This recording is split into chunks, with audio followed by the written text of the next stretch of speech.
इस वीडियो में हम भगवान शिव द्वारा केदारनाथ मंदिर में भैंसे का रूप धारण करने की आकर्षक कहानी के बारे में बात करेंगे। यह आश्चर्यजनक कहानी पीढ़ियों से चली आ रही है और हम इसे आपके साथ साझा करने के लिए उत्साहित हैं। भगवान शिव के भैंसे के अवतार के पौराणिक महत्व से लेकर इस परिवर्तन की ओर ले जाने वाली दिलचस्प घटनाओं तक हम ये सब बताएंगे। तो आराम से बैठिए और केदारनाथ मंदिर में भगवान शिव के भैंसे के रूप के पीछे की मंत्रमुग्ध कर देने वाली कहानी को जानने के लिए तैयार हो जाए। नमस्कार दर्शकों, आप सभी को आपके अपने चैनल धर्म ज्ञान 999 में हृदय से स्वागत और अभिनंदन है। चलो शुरू करते हैं आज का रोचक वीडियो। केदारनाथ मंदिर की कथा और इतिहास दोनों ही महाभारत काल और उसके बाद के घटनाक्रमों से जुड़े हुए हैं।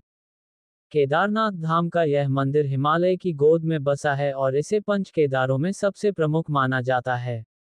इस मंदिर का निर्माण और इसके पीछे की कहानी अत्यंत दिलचस्प है, जिसका संबंध भगवान शिव, पांडवों और उनके पापों के प्रायश्चित से जुड़ा हुआ है। कथा भगवान शिव द्वारा भैंसे का रूप धारण करने की कथा पांडवों से जुड़ी है और इसे केदारनाथ मंदिर के इतिहास का एक महत्वपूर्ण हिस्सा माना जाता है।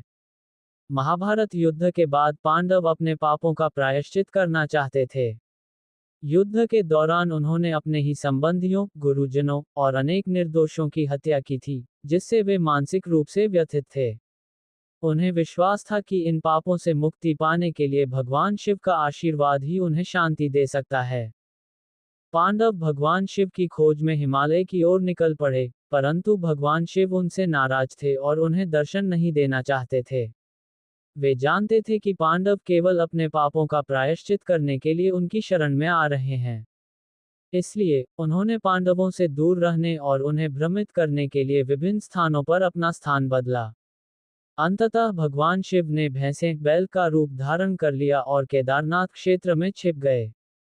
पांडवों में सबसे बलशाली भीम को यह आभास हो गया कि यह भैंसा साधारण नहीं है। भीम ने भैंसे का पीछा किया और उसे रोकने के लिए उसकी पूंछ पकड़ने का प्रयास किया। भगवान शिव ने तब भीम से बचने के लिए धरती में विलीन होने की कोशिश की, लेकिन भीम ने भैंसे की पीठ का हिस्सा मजबूती से पकड़ लिया। इसके बाद भगवान शिव का वह हिस्सा वहीं रह गया, जो केदारनाथ में शिवलिंग के रूप में प्रकट हुआ। भगवान शिव ने अंततः पांडवों पर प्रसन्न होकर उन्हें दर्शन दिए और उनके पापों का प्रायश्चित स्वीकार किया। इस घटना के बाद भगवान शिव ने अपने शरीर के अन्य अंगों को अन्य स्थानों पर प्रकट किया, जो पंच केदार के नाम से प्रसिद्ध हैं। ये कथा भगवान शिव की महिमा और उनकी पांडवों के प्रति विशेष कृपा को दर्शाती है। साथ ही ये संदेश भी देती है कि ईश्वर तक पहुंचने के लिए तप और भक्ति का मार्ग कठिन हो सकता है, लेकिन सच्चे हृदय से किए गए प्रयास का फल अवश्य मिलता है। इतिहास केदारनाथ मंदिर का निर्माण 8वीं शताब्दी में आदि शंकराचार्य द्वारा करवाया गया माना जाता है। इसे मंदिर की वर्तमान संरचना के रूप में स्थापित किया गया था। ऐसा माना जाता है कि मंदिर के निर्माण का उद्देश्य हिंदू तीर्थयात्रियों को आकर्षित करना और उन्हें शिव भक्ति के पथ पर ले जाना था। यह मंदिर हिमालय की तलहटी में 3583 मीटर की ऊंचाई पर स्थित है और मंदिर तक पहुंचने के लिए कठिन यात्रा करनी पड़ती है, जिसे केदारनाथ यात्रा कहा जाता है। मंदिर का वास्तु एक अति प्राचीन और उत्कृष्ट शैली में निर्मित है। इसे विशाल पत्थरों के ब्लॉक से बनाया गया है और यहाँ तक कि आधुनिक काल में भी इसके निर्माण और स्थिति को देखते हुए आश्चर्य होता है कि इसे कैसे संभव बनाया गया होगा। आज केदारनाथ भारत के 4 धामों में से एक के रूप में जाना जाता है और ये तीर्थ यात्रा के दौरान लाखों श्रद्धालुओं द्वारा पूजा जाता है। कई मायनों में केदारनाथ मंदिर भगवान शिव के दिव्य परिवर्तन का एक भौतिक प्रकटीकरण है।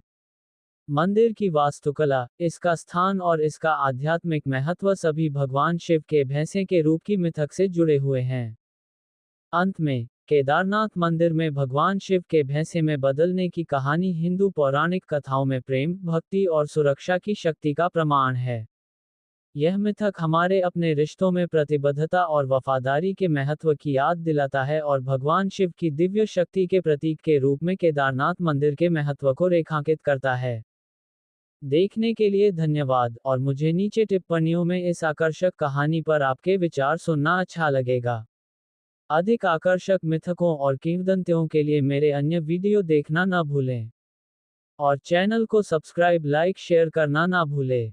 जय सनातन धर्म और संस्कृति, जय शिव शंकर जी।